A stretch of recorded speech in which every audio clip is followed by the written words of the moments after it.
പത്തനംതിട്ടയിലടക്കം ഇത്തവണ വലിയ മുന്നേറ്റം നടത്തണം എന്ന ഒരു പൊതു പ്ലാൻ കോൺഗ്രസിനെ സംബന്ധിച്ചിടത്തോളം ഉണ്ട്.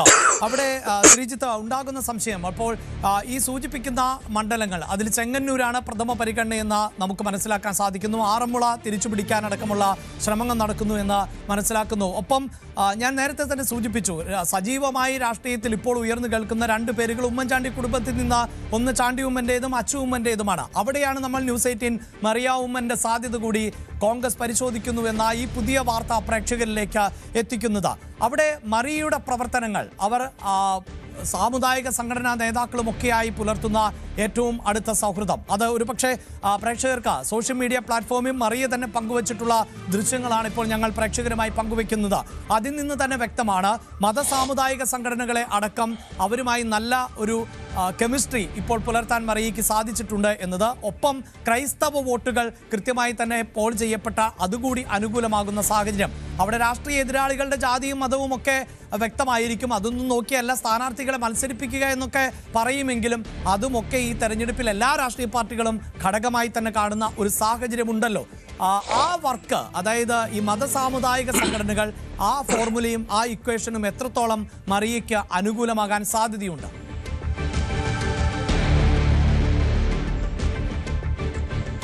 അവിടെയാണ് വളരെ പ്രധാനപ്പെട്ടത്. നമുക്കറിയാം, കഴിഞ്ഞ തെരഞ്ഞെടുപ്പിൽ സജി ചെറിയാനാണെങ്കിലും ഈ സഭാ നേതൃത്വത്തിൻ്റെയൊക്കെ വലിയ പിന്തുണ നേടിക്കൊണ്ടാണ് വിജയിക്കുന്നത്. പക്ഷേ ഈ കഴിഞ്ഞ ഒരു തെരഞ്ഞെടുപ്പിൽ വിജയിച്ച് മന്ത്രിയായ ശേഷം സജി ചെറിയാനെ സംബന്ധിച്ച് നിരന്തരം വിവാദങ്ങളിൽ കുടുങ്ങുന്ന ഒരു സാഹചര്യമാണ് അവിടെ ഉണ്ടായിട്ടുള്ളത്. ആലപ്പുഴ ജില്ലയിൽപ്പെട്ടതാണ് ചെങ്ങന്നൂർ മണ്ഡലം. അവിടെ ഗ്രൂപ്പ് സമവാക്യങ്ങൾ, CPM-നുള്ളിലെ ആഭ്യന്തര പോര്, ഒരു പക്ഷത്ത് സജി ചെറിയാൻ അടക്കം നിൽക്കുന്ന സ്ഥിതിയിലേക്ക് കെ സുധാകരനുമായി ബന്ധപ്പെട്ട വിവാദങ്ങളൊക്കെ, കെ സുധാകരനല്ല ജി സുധാകരനുമായി ബന്ധപ്പെട്ട വിവാദങ്ങളൊക്കെ കത്തി നിൽക്കുന്ന സാഹചര്യം നമുക്കറിയാം. അതുണ്ട്, സജി ചെറിയാനുമായി ബന്ധപ്പെട്ടുണ്ടാകുന്ന വിവാദ പരാമർശങ്ങൾ. ഒരു ഘട്ടത്തിൽ സജി ചെറിയാൻ തന്നെ രാജിവെച്ച് പോകേണ്ട സാഹചര്യം. വികസന പ്രവർത്തനങ്ങളിലടക്കം ചെങ്ങന്നൂർ ഇപ്പോൾ KSRTC ബസ് സ്റ്റാൻഡ് അടക്കമുള്ള കാര്യങ്ങളിൽ കാര്യമായി അത് പൊളിച്ചിട്ടു എന്നുള്ളതിനപ്പുറത്തേക്ക് മുന്നോട്ട് പോകുന്ന ഒരു സാഹചര്യം ഉണ്ടായിട്ടില്ല. അങ്ങനെ പ്രാദേശികമായി സജി ചെറിയാനെതിരെ ഒരു എതിർപ്പ് ഉണ്ടായിട്ടുണ്ട് എന്ന് കോൺഗ്രസ് വിലയിരുത്തുന്നുണ്ട്. ആ വിലയിരുത്തലിൻ്റെ കൂടി അടിസ്ഥാനത്തിലാണ് തൊട്ടിപ്പുറത്ത് കഴിഞ്ഞ തദ്ദേശ തെരഞ്ഞെടുപ്പിൽ കേരളത്തിലെ ക്രൈസ്തവ സഭകൾ, ഏതാണ്ട് എല്ലാ സഭകളും UDF-ന് അനുകൂലമായൊരു നിലപാടെടുത്ത സാഹചര്യം കൂടിയുണ്ട്. അവിടെ സഭകളെ കൂടി പരിഗണിച്ച് ഓർത്തഡോക്സ് സഭയ്ക്ക് വളരെ പ്രബലമായ സ്വാധീനമുള്ള ഒരു മണ്ഡലമാണ് ചെങ്ങന്നൂർ. അവിടെ സജി ചെറിയാൻ ഓർത്തഡോക്സ് സഭക്കാരനല്ല. അപ്പോൾ മറിയ ഉമ്മനെ പോലെ ഒരാളെ ഇറക്കുകയും പ്രത്യേകിച്ച് ഉമ്മൻചാണ്ടി കുടുംബത്തിൽ നിന്ന് ഒരാളെ ഇറക്കുകയും ചെയ്തു കഴിഞ്ഞാൽ അതിന് ഉമ്മൻചാണ്ടി എന്ന വ്യക്തി സൃഷ്ടിച്ച ഒരു തരംഗമുണ്ട്. അത് ഇപ്പോഴും നിലനിർത്താൻ കഴിയുമെന്നും ചുരുങ്ങിയത് ആ മണ്ഡലത്തിലും അതിൻ്റെ ചുറ്റുപാടിലുമെങ്കിലും അതിൻ്റെ നേട്ടമുണ്ടാക്കാൻ കഴിയുമെന്നും ഉള്ള ചർച്ചകളാണ്, ആലോചനകളും വിലയിരുത്തലുകളുമാണ് കോൺഗ്രസിൽ എന്തായാലും നടന്നുകൊണ്ടിരിക്കുന്നത്.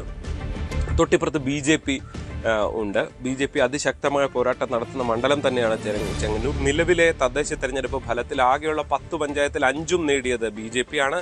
ചെങ്ങന്നൂർ നഗരസഭയിൽ BJP ആണ് പ്രതിപക്ഷം. അത്രത്തോളം ശക്തമായി നിൽക്കുന്നു. പക്ഷെ ഉമ്മൻചാണ്ടിയുടെ മകൾ എന്ന നിലയിൽ അവതരിപ്പിച്ചു കഴിഞ്ഞാൽ ഇത്തരം വോട്ടുകളിലേക്ക് കൂടി, അതായത് ഒരു പൊതു സമ്മതനായ ആ സ്വഭാവമുള്ള പരിപൂർണമായും രാഷ്ട്രീയക്കാരല്ലാത്ത ആളുകളെ അവതരിപ്പിക്കുന്നതിലൂടെ അതിലേക്ക് എത്താൻ കഴിയുമെന്നുള്ളതാണ്. നേരത്തെ അഭിലാഷ് ചൂണ്ടിക്കാണിച്ച മറിയ ഉമ്മൻ്റെ കഴിഞ്ഞ കുറച്ചു കാലത്തെ പ്രവർത്തനങ്ങൾ അവരുടെ സോഷ്യൽ മീഡിയ പ്ലാറ്റ്ഫോമിലുണ്ട്. അതടക്കം പരിശോധിക്കുമ്പോൾ അവർ പല പൊതുസ്ഥലങ്ങളിലും അവർ ഇടപഴകുന്ന രീതികളടക്കം കോൺഗ്രസ് നേതൃത്വം വിലയിരുത്തുന്നുണ്ട്. ജനങ്ങളുമായി ചേർന്ന് നിന്ന് പ്രവർത്തിക്കുന്നതിൽ മറിയ ഉമ്മൻ വിജയിക്കുന്നുണ്ട് എന്ന വിലയിരുത്തലും കോൺഗ്രസ് നേതൃത്വത്തിലുണ്ട് എന്നാണ് നമുക്ക് മനസ്സിലാക്കാൻ സാധിക്കുന്നത്. അതുകൊണ്ടാണ് മറിയ എന്ന പേരിലേക്ക് സജീവമായി കോൺഗ്രസ് എത്തുന്നത്. യെസ്, തീർച്ചയായും മിഷൻ 2026, ലക്ഷ്യ 2026 എന്ന നിലയിൽ കോൺഗ്രസ് പദ്ധതികൾ ആസൂത്രണം ചെയ്യുമ്പോൾ അതിൽ 2 ജില്ലകൾ എന്നത് വളരെ പ്രധാനപ്പെട്ടതായി കോൺഗ്രസ് വിലയിരുത്തുന്നുണ്ട്. പത്തനംതിട്ട ജില്ലയിലെ 5 നിയമസഭാ മണ്ഡലങ്ങളിൽ 5ഇടത്തും വിജയിക്കുക എന്ന ലക്ഷ്യമാണ് കോൺഗ്രസ് മുന്നോട്ട് വെക്കുന്നത് എങ്കിൽ അത് ആലപ്പുഴയിലേക്ക് എത്തുമ്പോൾ ആലപ്പുഴയിലെ 9 നിയമസഭാ മണ്ഡലങ്ങളിൽ 4ഇടത്ത് വിജയിക്കുക എന്നത് തന്നെയാണ് കോൺഗ്രസ് ലക്ഷ്യം വെക്കുന്നത്. അവിടെയാണ് മറിയെ പോലുള്ള ഒരു സ്ഥാനാർത്ഥിയെ ചെങ്ങന്നൂരിൽ പയറ്റാൻ ഇപ്പോൾ തയ്യാറെടുക്കുന്നു എന്ന വിവരങ്ങൾ പുറത്തു വരുന്നത്. നമുക്ക് വളരെ പെട്ടെന്ന് വീണ്ടും ഞാൻ ശ്രീജിത്തിലേക്ക് എത്തുന്നതിന് മുമ്പ് ചെങ്ങന്നൂരിലെ കഴിഞ്ഞ തെരഞ്ഞെടുപ്പിന്റെ ഒരു പശ്ചാത്തലം എന്ത് എന്നതുകൂടി ഒന്ന് പരിശോധിച്ചു പോകാം. അവിടെ സൂചിപ്പിക്കപ്പെട്ടു കഴിഞ്ഞു, വളരെ ശക്തമായ ത്രികോണ മത്സരം നടക്കുന്ന സംസ്ഥാനത്തെ മണ്ഡലങ്ങളിൽ ഒന്ന് എന്നുകൂടി നമുക്ക് വിശേഷിപ്പിക്കാൻ പറ്റുന്ന ഒരു പശ്ചാത്തലമുണ്ട് ചെങ്ങന്നൂരിന് എന്നത്. അതെങ്ങനെയെന്ന് നമുക്ക് ഈ കണക്കുകളിലൂടെ നോക്കാം. ചെങ്ങന്നൂരിലെ 2021 ഫലം അറിയുമ്പോൾ അവിടെ സജി ചെറിയാൻ ആണ് വിജയിച്ചു വന്നത്. LDF-ന് 71,502 വോട്ടുകൾ ആയിരുന്നു 2021 തെരഞ്ഞെടുപ്പിൽ നേടാൻ സാധിച്ചത് എന്നതാണ്.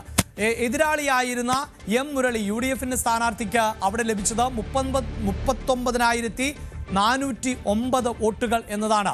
വലിയ ഭൂരിപക്ഷത്തോടു കൂടിയാണ് സജി ചെറിയാൻ ഇവിടെ വിജയിച്ചത് എന്നത് നമുക്ക് ഈ കണക്കുകളിൽ നിന്ന് മനസ്സിലാക്കാൻ സാധിക്കുന്നു.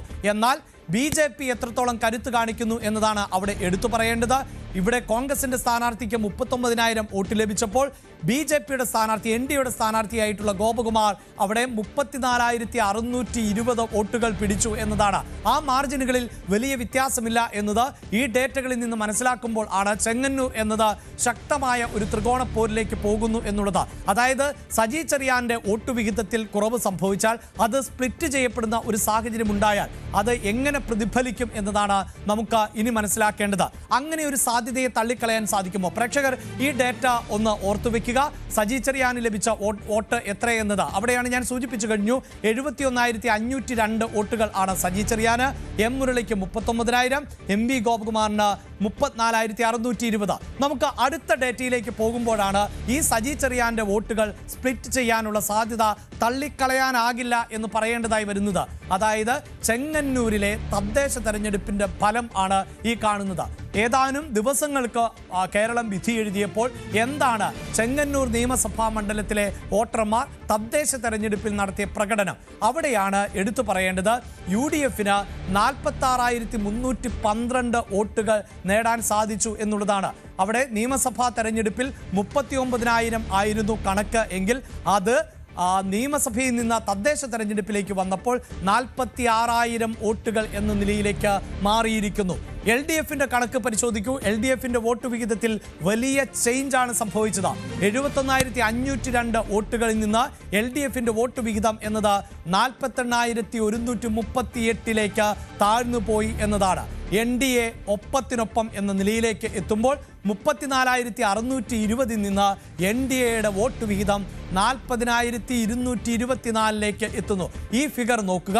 UDF, LDF, NDA ഈ മൂന്ന് മുന്നണികളും 40,000-ന് മുകളിൽ വോട്ടുകൾ നേടുന്നു. എന്നാൽ ആരും 50,000-ലേക്ക് പോയിട്ടില്ല. ഈ മാർജിനിൽ ഉണ്ടാകുന്ന മാറ്റങ്ങൾ ആണ് ചെങ്ങന്നൂരിൻ്റെ വിധി നിർണ്ണയിക്കാൻ പോകുന്നത്. അവിടെ തദ്ദേശ തെരഞ്ഞെടുപ്പിന്റെ ഫലം വിലയിരുത്തുമ്പോഴും LDF-ന് തന്നെയാണ് ചെറിയ ലീഡ് എന്നത് തള്ളിക്കളയാനാകില്ല. 1,826 വോട്ടുകൾ ആണ് ഈ തദ്ദേശ തെരഞ്ഞെടുപ്പിന്റെ ചിത്രം നോക്കുമ്പോൾ ചെങ്ങന്നൂരിന് ഇപ്പോൾ ഉള്ളത്. ആറന്മുളയുടെ സാധ്യത എന്നത് രണ്ടാമതാണ്. അതുകൊണ്ട് തന്നെയാണ് ഞങ്ങൾ ചെങ്ങന്നൂരിന്റെ കണക്ക് ഇപ്പോൾ പ്രേക്ഷകരുമായി പങ്കുവെക്കുന്നത്. വീണ്ടും ശ്രീജിത്തിലേക്ക് തന്നെ പോകുമ്പോൾ, ശ്രീജിത്ത്, ഇതാണ് ഇപ്പോഴത്തെ ഒരു പിക്ചർ എന്നത് മനസ്സിലാക്കാൻ സാധിക്കുന്നു. അതായത് തദ്ദേശ തെരഞ്ഞെടുപ്പിലേക്ക് വന്നപ്പോൾ പൊതുവെ രാഷ്ട്രീയ കേരളം മാറി ചിന്തിച്ചിട്ടുണ്ട് എന്നത് വ്യക്തമാണ്. എന്നാൽ നിയമസഭകളിലേക്കും ലോക്സഭയിലേക്കുമൊക്കെ ആ രീതിയിലല്ല പലപ്പോഴും ജനങ്ങൾ വിധി എഴുതാറുള്ളത് എന്നതാണ്. അപ്പോൾ ഈ